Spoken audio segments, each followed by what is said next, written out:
Kalau Allah menghendaki bentuknya manusia itu bulat begitu, tidak pakai tangan, tidak pakai kaki dan seterusnya kan bisa saja. Ya bisa saja, tetapi kan itu tidak dikehendaki oleh Allah. Ayat ini kelihatannya sederhana, tetapi memiliki kepahaman yang sangat mendalam, filsafat yang sangat mendalam, yang kalau ini dipahami keluar dari konteksnya, maka kita bisa keliru memahaminya. Karena ayat itu mengatakan bahwa kehendak makhluk itu berada di dalam kehendak Allah. Dan kamu tidak bisa menghendaki ketika Allah tidak menghendaki.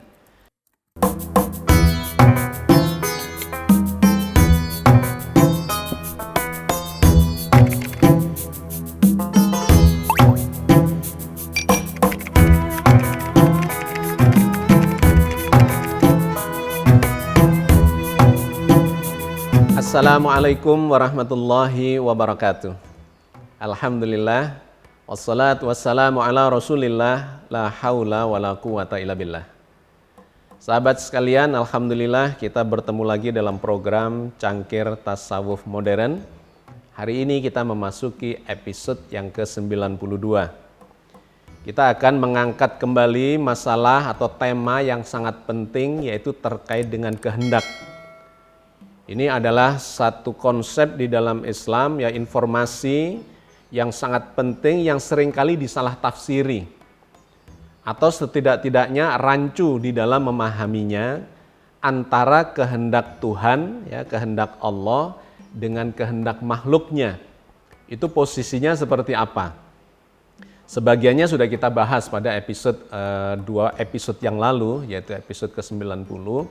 Tetapi sebagian yang lain hari ini akan kita tuntaskan terkait dengan posisi kehendak makhluk terhadap kehendak Allah. Karena pemahaman yang kurang tepat di dalam memahami kehendak ini akan menjadi kontraproduktif. Seringkali di antara kita ketika kurang komprehensif di dalam mengambil pemahaman atau kesimpulan dari kehendak ini, kita menjadi kontraproduktif dan seringkali menjadi excuse, ya. Misalnya ada yang mengatakan kalau Allah menghendaki itu kan bisa saja semuanya terjadi. Padahal kita tidak tahu apakah itu dikehendaki oleh Allah ataukah tidak. Ya, kita tahu bahwa itu dikehendaki oleh Allah adalah ketika Allah menginformasikannya di dalam Al-Qur'an. Jadi tidak bisa sembarangan kita mengambil membangun kesimpulan apa saja bisa terjadi. Karena Allah itu kalau menghendaki ya apa saja bisa terjadi. Tetapi ketika Allah tidak menginformasikan itu, Allah tidak menghendaki itu, ya maka sesungguhnya hal itu tidak terjadi meskipun Allah bisa saja menghendaki itu terjadi. Ya, misalnya kenapa bentuknya manusia seperti ini? Ya karena Allah menghendaki seperti ini dan itu diinformasikan di dalam Al-Qur'an. Lantas ada yang mengatakan kalau Allah menghendaki bentuknya manusia itu bulat begitu, tidak pakai tangan, tidak pakai kaki dan seterusnya kan bisa saja. Ya bisa saja, tetapi kan itu tidak dikehendaki oleh Allah. Ya, yang dikehendaki adalah yang diberitahukan kepada kita dan realitas di lapangannya itu kita melihat bahwa Allah menghendakinya makhluknya berbentuk seperti kita ini misalnya. Ya, itu poin 1.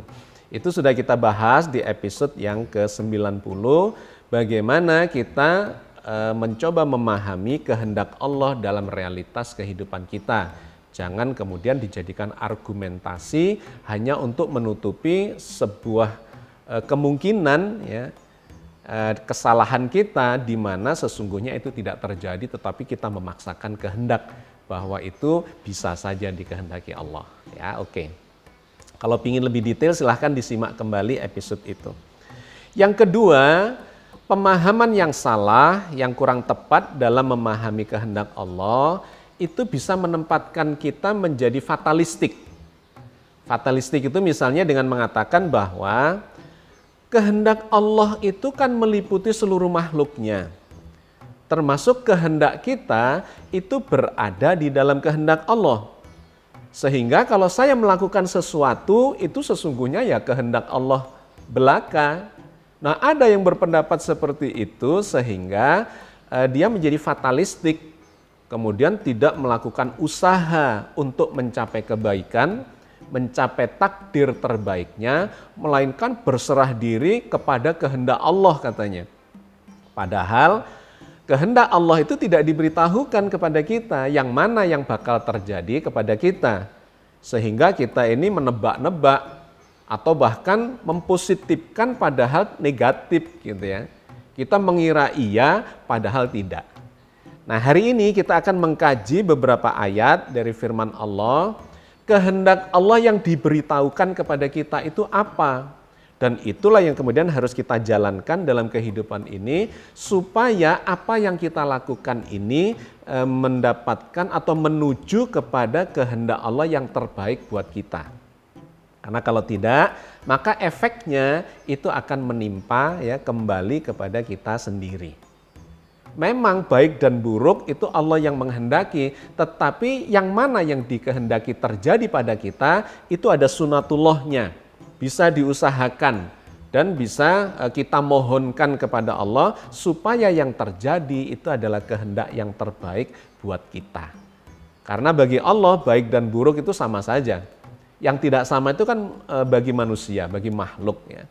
Kalau tidak cocok, kemudian merugikan, menjadikan penderitaan, maka disebut tidak baik. Tetapi kalau membawa kemanfaatan, kebahagiaan, kesenangan dan segala macam yang kita butuhkan, maka kita menyebutnya baik. Dua-duanya kehendak Allah, berasal dari kehendak Allah, tetapi bagaimana kita memposisikan kehendak Allah itu dalam realitas kehidupan kita, sehingga kita tidak menjadi salah tafsir. Oke, konkretnya akan kita bahas dari berbagai macam rujukan di dalam Al-Quran. Sebagaimana selalu saya sampaikan, bahwa memahami ayat Al-Quran, ya firman Allah di dalam kitab suci, itu tidak boleh hanya mengambil satu ayat saja. Itu akan membuat kita terjebak kepada pemahaman yang parsial. Dan pemahaman yang parsial itu seringkali mengarahkan kita pada pemahaman yang keliru. Karena itu harus diambil secara utuh, ya, secara holistik dan secara komprehensif dari berbagai sudut pandang yang diceritakan Allah dalam berbagai surat, berbagai ayat. Oke, kita mulai dari membahas satu firman Allah yang sering disalah tafsiri itu, yaitu ada di dalam surat At-Takwir ayat 29. Allah berfirman di sana, A'udzubillahi minasyaitonirrajim, Bismillahirrahmanirrahim. Wa ma tasya'una illa ayyasha Allahu rabbul alamin. Dan kamu tidak dapat menghendaki kecuali apabila dikehendaki Allah, Tuhan semesta alam.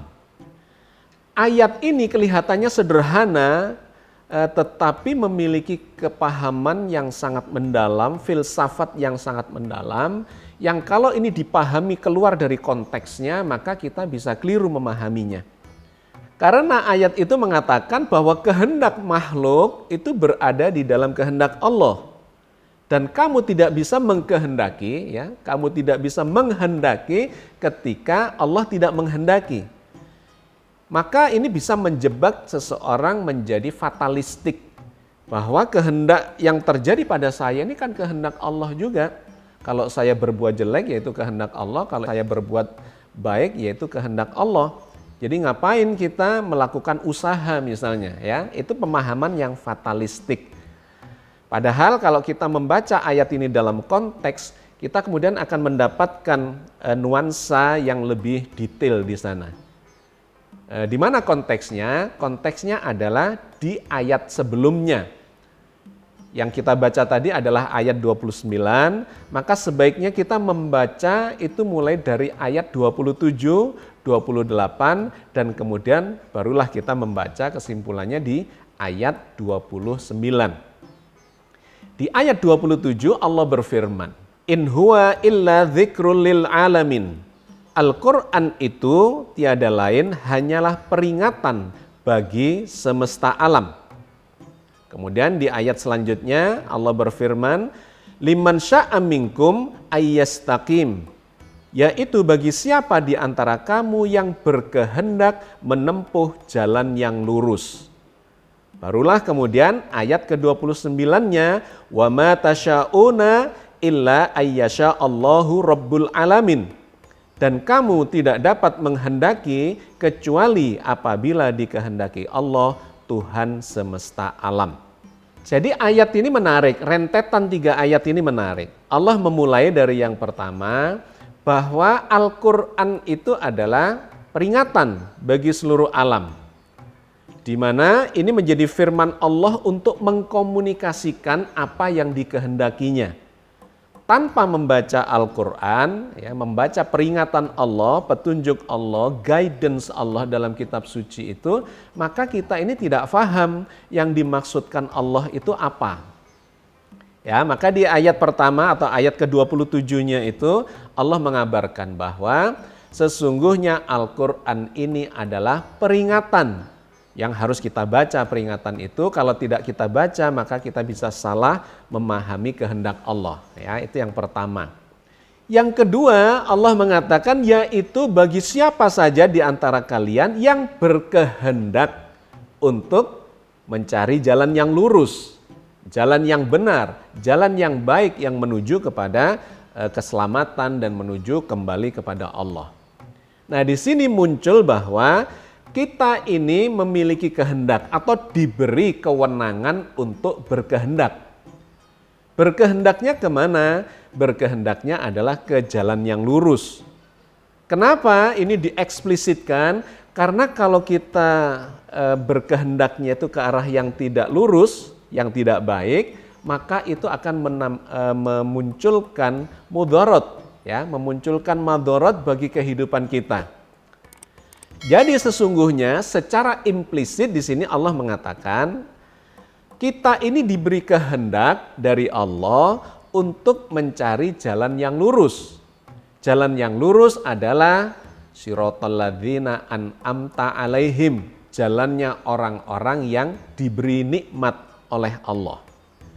Jadi kalau kita ini mengikuti perintah Allah di dalam Al-Quran, ya, mengikuti peringatan Allah, firman Allah di dalam kitab suci, menyesuaikan frekuensinya dengan petunjuk itu, maka kita ini akan menuju kepada jalan yang lurus, jalan yang membawa kita kepada kenikmatan. Nah, maka lanjutannya, dan tidaklah kehendakmu untuk menuju jalan yang lurus itu kecuali dikehendaki Allah. Artinya konteksnya kehendak yang dikatakan di surat At-Takwir ayat 29 ini adalah kehendak yang menuju kepada jalan yang lurus itu. Allah itu menginginkan kita untuk mendapatkan kenikmatan hidup. Maka disuruh beribadah, disuruh sholat, disuruh zikir, disuruh menolong orang lain, menjadi dermawan, disuruh jujur, disuruh segala macam. Akhlakul karimah dan ibadah-ibadah itu untuk apa? Supaya kita ini berada di jalan yang lurus. Karena kalau tidak, maka kita akan melenceng dari jalan yang lurus yang disebut sebagai orang yang tersesat dan orang yang dimurkai oleh Allah. Dua-duanya memang dalam kehendak Allah, tetapi kalau Anda ingin mendapatkan kenikmatan, maka ikutilah kehendak Allah di jalan yang lurus itu. Karena kita ini diberi kemampuan, diberi peluang untuk memilih. Apakah kita memilih kehendak yang baik sehingga menghantarkan kita pada kenikmatan, ataukah kita memilih kehendak Allah yang tidak baik, di mana itu akan menghantarkan pada penderitaan kita di dunia wal akhirah. Jadi sama dengan takdir. Kita bisa memilih takdir yang baik, kita bisa memilih takdir yang buruk. Dua-duanya berasal dari Allah. Allah yang mentakdirkan itu. Bisa dapat manfaat, bisa dapat kebahagiaan, bisa dapat musibah, bisa dapat penderitaan. Kita diberi ruang, ya, untuk berkehendak. Jadi Allah menurunkan atau menularkan sebagian kehendaknya kepada makhluk, dan dengan kehendak itu maka berkehendaklah untuk mencari kebaikan. Ya, mencari kebahagiaan, mencari kesenangan dalam arti kebahagiaan fid dunya wal akhirah itu. Ya, itu poin yang pertama dari surat At-Takwir ayat 27 sampai dengan ayat 29. Nah, untuk melengkapi kajian kita atau pemahaman kita, maka ada baiknya kita mengambil lagi ayat-ayat yang lain supaya semakin memperoleh gambaran yang gamblang. Bahwa kehendak Allah yang bisa kita pahami adalah kehendak yang diceritakan, difirmankan oleh Allah di dalam Al-Quran Al-Karim. Jangan main tebak-tebakan sendiri. Atau bahkan mempositifkan bahwa ini kehendak Allah, kan semua kita ini dikehendaki oleh Allah. Iya, ada kehendak yang menjerumuskan kita pada keburukan, ada kehendak yang mengarahkan kita pada kebaikan. Karena itu Allah berfirman di surat yang berbeda, di dalam surat Al-An'am ayat 148, di mana ayat itu menceritakan tentang orang yang menduga-duga tentang kehendak Allah bagi dirinya.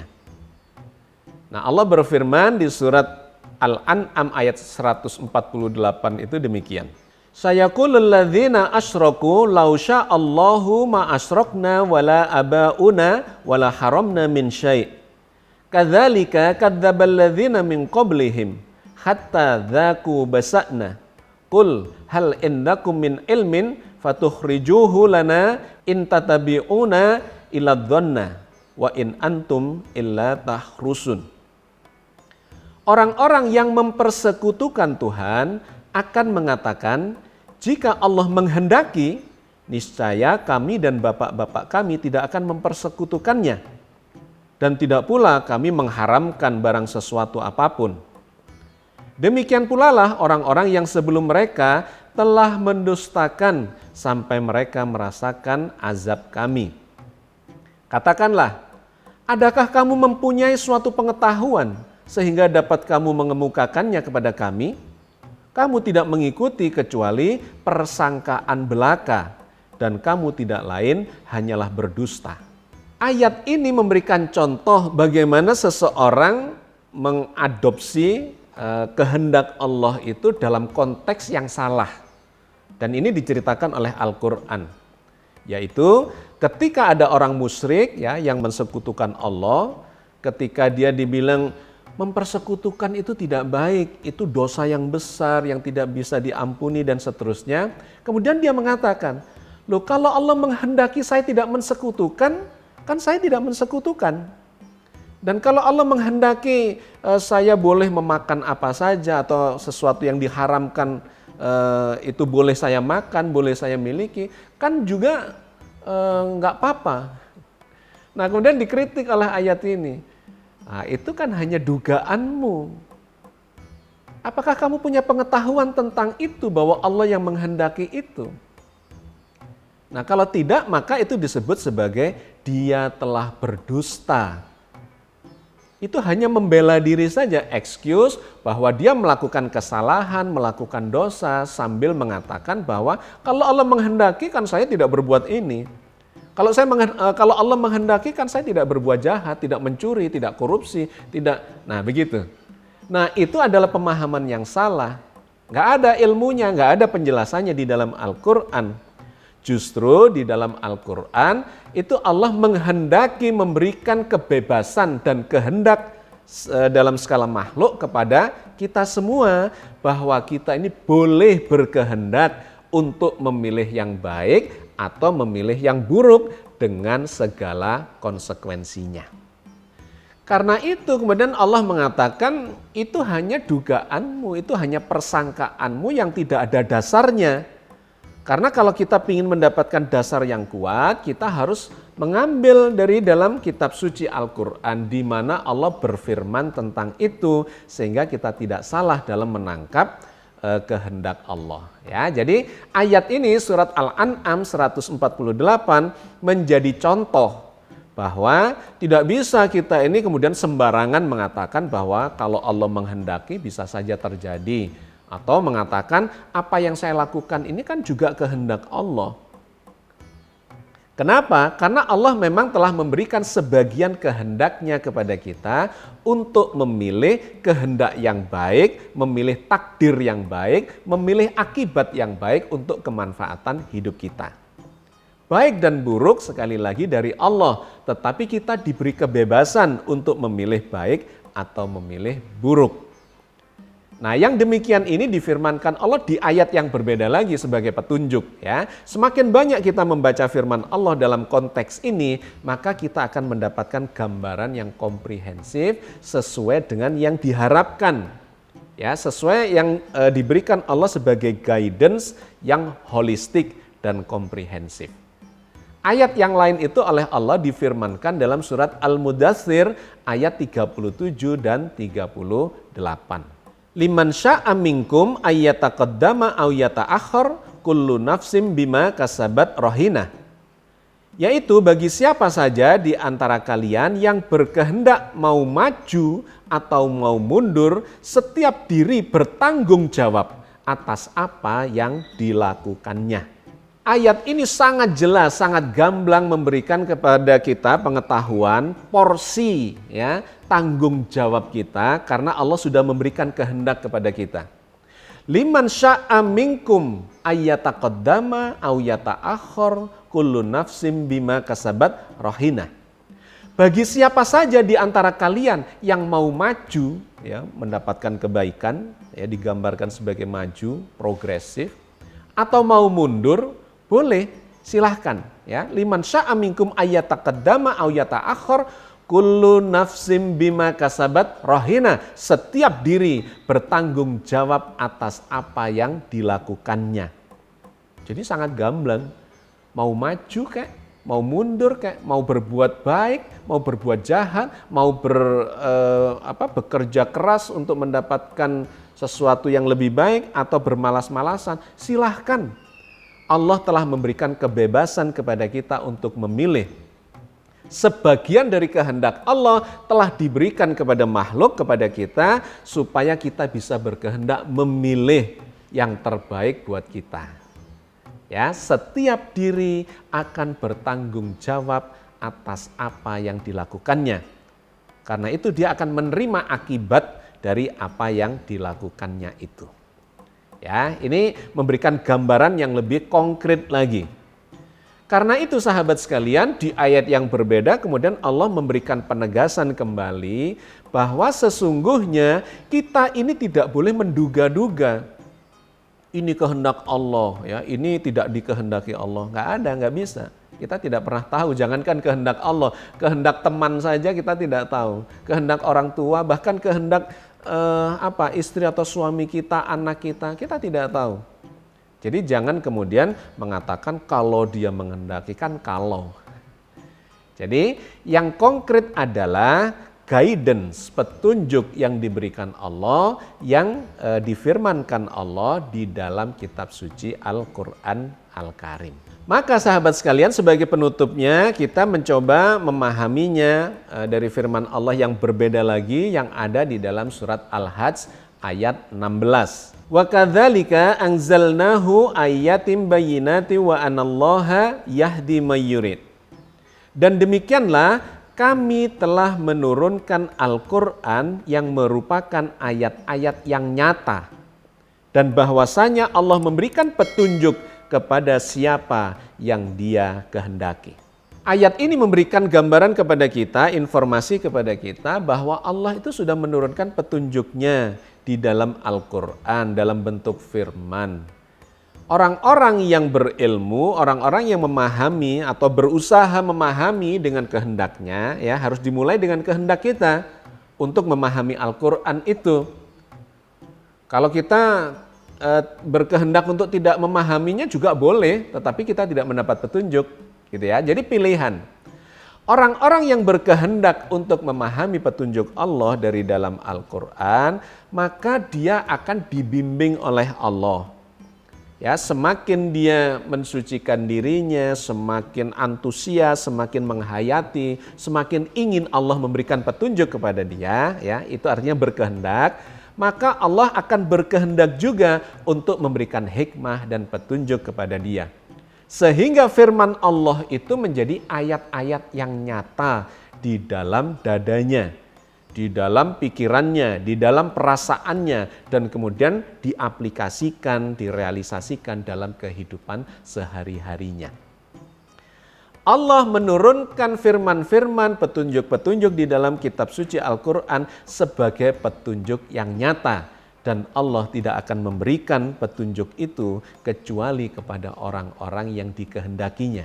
Siapa orang yang dikehendakinya itu? Kembali lagi kepada surat At-Takwir itu, ya, yang di awal kita bahas, yaitu orang-orang yang berkehendak untuk mencari jalan yang lurus.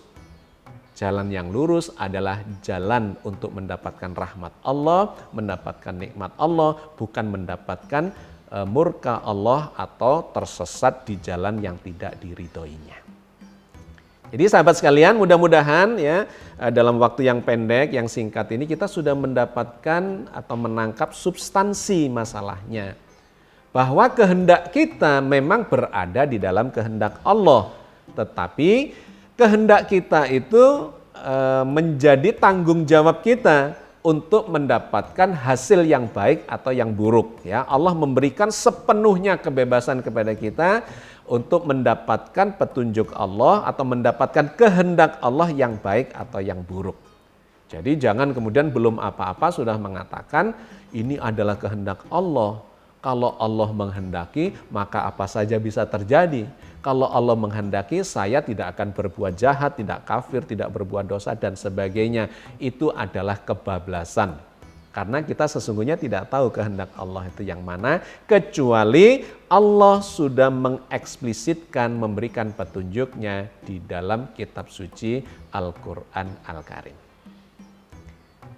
Saya kira saya cukupkan sampai di sini sahabat sekalian. Marilah kita terus mengkaji petunjuk-petunjuk dari dalam Al-Quran ini. Mudah-mudahan Allah senantiasa membimbing kita di atas jalan yang diridhoinya. Dan mudah-mudahan kapanpun kita kembali kepada Allah dalam kualitas terbaik kita, dalam keadaan yang husnul khatimah. Amin. Assalamualaikum warahmatullahi wabarakatuh.